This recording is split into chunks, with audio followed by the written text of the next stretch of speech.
ब्रिजभूषण जी उर्फ पंडित जी अभी अभी मार्केट से लौटे हैं। इतनी भीड़ भाड़ कि उनको तो घबराहट ही होने लगती है। बहुत कोशिश करते हैं कि मार्केट ना जाना पड़े, लेकिन फिर भी अब महीने में 1-2 चक्कर तो लग ही जाते हैं।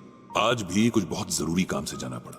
गीता पढ़ते पढ़ते पंडित जी भी फिलोसोफर हो गए हैं। सारा दिन हर बात के पीछे की फिलोसफी ढूंढते रहते हैं, लेकिन डिस्कस बस उनके साथ ही करते हैं जिनका उसमें कुछ इंटरेस्ट होता है। बिना इंटरेस्ट के किसी को ज्ञान देना मतलब उस ज्ञान की बेइज्जती करना ही होता है। आज मार्केट में एक बहुत पुराने जान पहचान वाले एक इंसान मिल गए। पहले तो पंडित जी उन्हें पहचान ही नहीं पाए, लेकिन जब उनके बार बार कहने पर दिमाग पर जोर डाला तो याद आया कि हाँ, ये तो वर्मा जी हैं। अरे वही जिनकी शहर में मशहूर मिठाई की दुकान है। सुना है अब तो ऐसी कई दुकानें शहर के अलग अलग हिस्सों में खोल ली हैं। जब इनकी एक ही दुकान हुआ करती थी तब ये उसी दुकान पर बैठते थे और पंडित जी अक्सर वहां से मिठाइयां वगैरह खरीदते थे। अब तो वर्मा जी वहां नहीं बैठते और पंडित जी खुद भी बाहर का कुछ नहीं खाते। पिछले कुछ सालों से एकदम सिंपल लाइफस्टाइल जी रहे हैं पंडित जी और उनकी पत्नी सरला जी। हाल चाल पूछने के बाद वर्मा जी पंडित जी को जबरदस्ती अपनी शॉप पर ले गए। पंडित जी जाना तो नहीं चाहते थे, लेकिन वर्मा जी ने इतने प्यार से उन्हें बुलाया कि मना ना कर सके। जब तक पंडित जी के बच्चे छोटे थे तब तक तो वो वर्मा जी से लगभग रोज ही मुलाकात करते थे, क्योंकि बच्चे रोज कुछ न कुछ फरमाइशी किया करते थे। अब इतने साल बाद मिलना हुआ तो वर्मा जी बहुत खुश हो गए। शॉप बहुत अच्छी और मॉडर्न इंटीरियर वाली थी। पंडित जी ने बहुत तारीफ भी की। वर्मा जी बोले कि उनकी बड़ी बहू इंटीरियर डिजाइनर है, उसी ने सब डिजाइन किया है। इसके बाद बच्चों के बारे में बातचीत शुरू हुई। वर्मा जी की 2 बेटियां हैं जो अब शादीशुदा हैं और एक बेटा है जो वर्मा जी के बिजनेस को एक्सपैंड कर रहा है। अब तो उसने ऑनलाइन ऑर्डर्स लेने भी शुरू कर दिए हैं, वर्मा जी ने बताया। पंडित जी ने उनके परिवार की इस ग्रोथ पर खुशी जाहिर की। और वर्मा जी, आपके छोटे भाई साहब कैसे हैं? दरअसल पंडित जी का वर्मा जी के छोटे भाई से ज्यादा अच्छा रिश्ता था, क्योंकि वे दोनों लगभग हम उम्र थे और दुकान पर भी ज्यादा वर्मा जी के भाई ही मिला करते थे। कई साल हुए उनका स्वर्गवास हुए, वर्मा जी ने बेहद दुखी स्वर में कहा। क्या? कैसे? पंडित जी को विश्वास नहीं हुआ। लंबी कहानी है ब्रिजभूषण जी, वर्मा जी ने कहा। उसके बाद वर्मा जी ने एक कहानी सुनाई जिसे सुनकर पंडित जी हैरान रह गए। वर्मा जी ने बताया कि जब उनकी शहर में एक ही दुकान थी तब सब सही चल रहा था। यह दुकान उनके दादा की बनाई थी और उनकी मार्केट में एक अच्छी रेपुटेशन थी। उनके पापा के बाद अब वे दोनों भाई इसे चला रहे थे और सब ठीक भी चल रहा था। वर्मा जी के छोटे भाई ने अपनी मर्जी से कभी शादी ना करने का फैसला किया था। वैसे तो वर्मा जी, उनकी पत्नी और सभी रिश्तेदारों ने उन्हें कन्विंस करने की पूरी कोशिश की, लेकिन वे नहीं माने।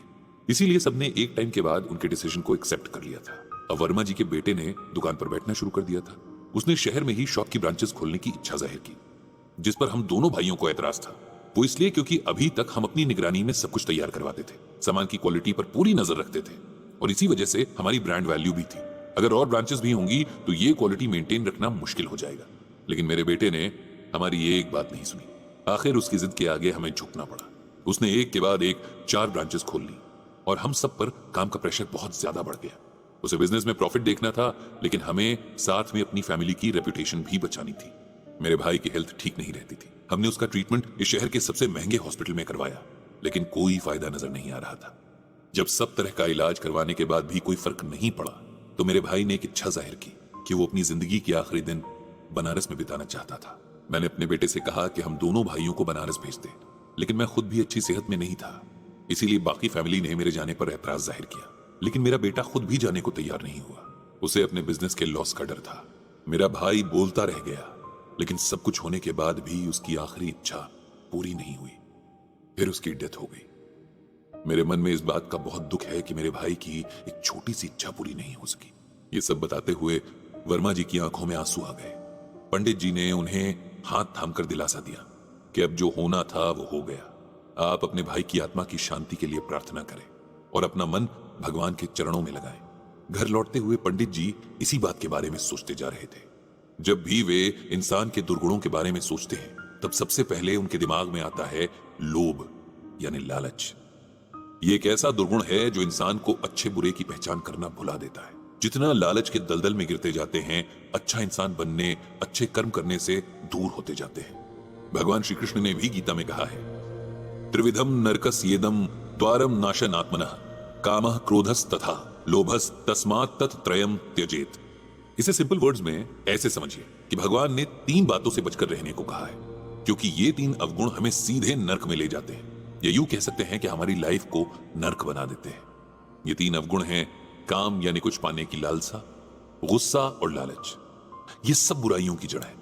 भगवान ने श्लोक में कहा है कि अगर अपनी भलाई चाहिए हो तो इन तीनों से हमेशा दूरी बनाकर रहनी चाहिए।